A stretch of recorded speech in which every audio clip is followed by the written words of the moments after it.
Metai kon langgan jeung sa Zemai ni rod jeung Giêsu jeung legasi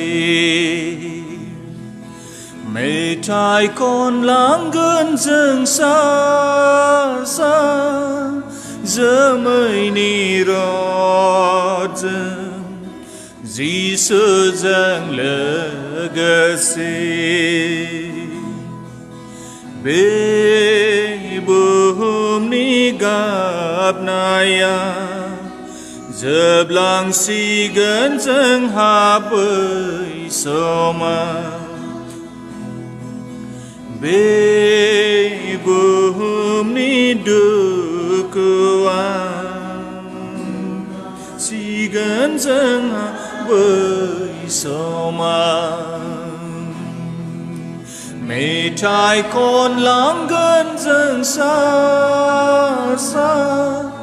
Zemai ni rod jeung Giêsu jeung legasi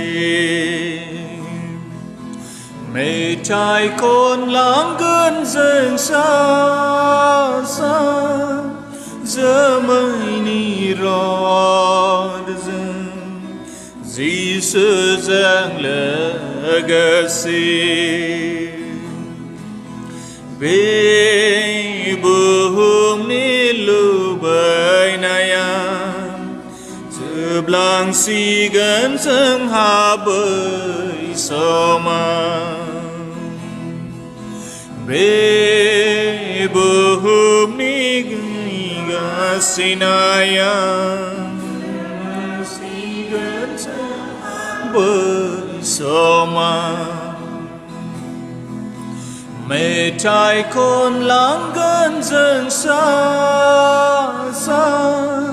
Zemai ni rod jeung Giêsu jeung legasi Metai kon langgan jeung sa Zemai ni rod jeung Giêsu jeung legasi Bebum ni sainang nayam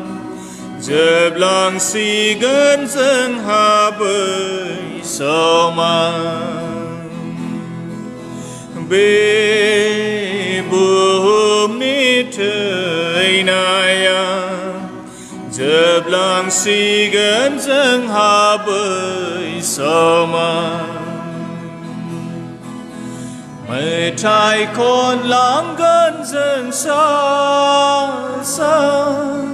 Zemai ni rod jeung